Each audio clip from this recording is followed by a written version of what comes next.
সকল পৃথিবীর সমস্ত জিনিস এবং পিতামাতা, সন্তান, সন্ততি এবং পৃথিবীর সমগ্র মানুষের থেকে বেশি আমাদেরকে আল্লাহর রাসূলকে ভালোবাসতে হবে। আসসালামু আলাইকুম ওয়া রাহমাতুল্লাহি ওয়া বারাকাতুহু। আলহামদুলিল্লাহ কাফা ওয়া সালামুন আলা ইবাদিহি আল্লাযীনা ইসতাফা, আম্মা বা'দ। قال النبي صلى الله عليه وسلم لا يؤمن أحدكم حتى يكون أحب إليه من والده وولده والناس أجمعين। প্রিয় দর্শক, আজকের ভিডিওতে মুমিনের কয়েকটি বৈশিষ্ট্য নিয়ে আলোচনা করব। আল্লাহ রাসূল বলেন, লা ইউমিনু আহাদুকুম হাত্তা ইয়াকুনা আহাব্বা ইলাইহি মিন ওয়ালিদিহি ওয়া ওয়ালাদিহি ওয়ান নাস আজমাইন। লা ইউমিনু আহাদুকুম, তোমাদের মধ্যে হতে গিয়ে কেউ পূর্ণ ঈমানদার হতে পারবে না, হাত্তা ইয়াকুনা আহাব্বা ইলাইহি, যতক্ষণ না আমি তাদের কাছে মিন ওয়ালিদিহি ওয়া ওয়ালাদিহি ওয়ান নাস আজমাইন, তার কাছে তার পিতামাতা, সন্তান, সন্ততি এবং সব মানুষের থেকেও বেশি প্রিয় নয়। অর্থাৎ আল্লাহ রাসূল বলেছেন যে কোনো ব্যক্তি ততক্ষণ পর্যন্ত পূর্ণাঙ্গ ঈমানদার এবং মুমিন হতে পারবে না যতক্ষণ না আমি তাদের কাছে তার সন্তান, পিতামাতা এবং পৃথিবীর সমস্ত মানুষের থেকে বেশি প্রিয় না হয়। আল্লাহ নবীকে যদি আমরা বেশি ভালো না বেসে আমাদের পিতামাতা, সন্তান, সন্ততিকে ভালোবাসি, তাহলে আমরা পূর্ণাঙ্গ মুমিন হতে পারবো না। এই হাদিসে মুহাম্মদ সাল্লাল্লাহু আলাইহি ওয়াসাল্লাম ঈমানের একটি গুরুত্বপূর্ণ শর্ত তুলে ধরেছেন। প্রথমত, যে পূর্ণ ঈমান বলতে কি বোঝানো হয়েছে।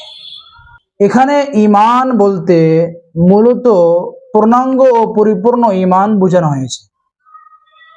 এই হাদিসের ভিতরে যে ঈমানের কথা বলা হয়েছে, এখানে ঈমান বলতে পূর্ণাঙ্গ এবং পরিপূর্ণ ঈমান বোঝানো হয়েছে। অর্থাৎ কোনো মানুষ মুসলিম হতে পারে, কিন্তু তার ঈমান তখনই পূর্ণ হবে যখন সে রাসূল সাল্লাল্লাহু আলাইহি ওয়াসাল্লামের প্রতি ভালোবাসা সবার উপরে থাকবে।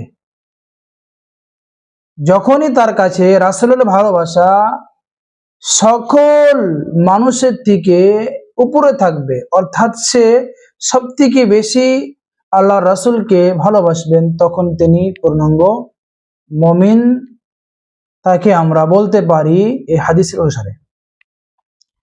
দ্বিতীয় বলেছেন যে আল্লাহর রাসূলকে বেশি ভালোবাসার অর্থ কি। এটা শুধু মুখের কথা বা আবেগ নয়, এর প্রকৃত অর্থ হলো যে আল্লাহর রাসূল যে আদেশ আমাদেরকে করেছেন সেটা মেনে নেওয়া। আল্লাহর রাসূল যে আদেশ দিয়েছেন ওটাকে আমাদেরকে মেনে নেওয়া, তার সুন্নাহ অনুসরণ করা এবং আল্লাহর রাসূল যে রাস্তা দেখিয়েছেন তার দেখানো পথে জীবন পরিচালনা করা, তার কথা ও আদর্শকে নিজের ইচ্ছার উপরে প্রাধান্য দেওয়া। তৃতীয় কথা বলা হয়েছে যে পিতামাতা ও সন্তানের চেয়েও বেশি ভালোবাসা। আল্লাহর রাসূলকে পিতামাতা ও সন্তানের চেয়েও বেশি ভালোবাসা। কেন?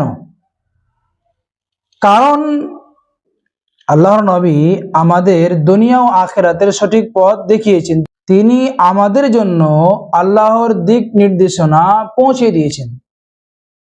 আমাদের কাছে হক, সত্য কথা আল্লাহ সুবহানাহু ওয়া তাআলার নবী পৌঁছে দিয়েছেন। তাই তার প্রতি ভালোবাসা শুধু সম্পর্কেই নয়, বরং হেদায়াত ও মুক্তির সাথে জড়িত। 4 নম্বর হলো বাস্তব জীবনে এর প্রয়োগ। যে কোনো বিষয় নিজের ইচ্ছা এবং সুন্নাহর সঙ্গে যখন কোনো সমস্যা হয়ে যাবে, তখন সুন্নাহকে প্রাধান্য দেওয়া। আর আল্লাহর রাসূল যা শিখিয়েছেন তার শিক্ষা অনুযায়ী আচার ব্যবহার করা, তার প্রতি দরুদ পাঠ করা এবং সম্মান রাখা। প্রিয় মুসলিম, এই হাদিস আমাদের শেখায় রাসূল সাল্লাল্লাহু আলাইহি ওয়াসাল্লাম এর প্রতি ভালোবাসা শুধু আবেগ নয়, বরং তা আমাদের জীবন পরিচালনার মূল ভিত্তি।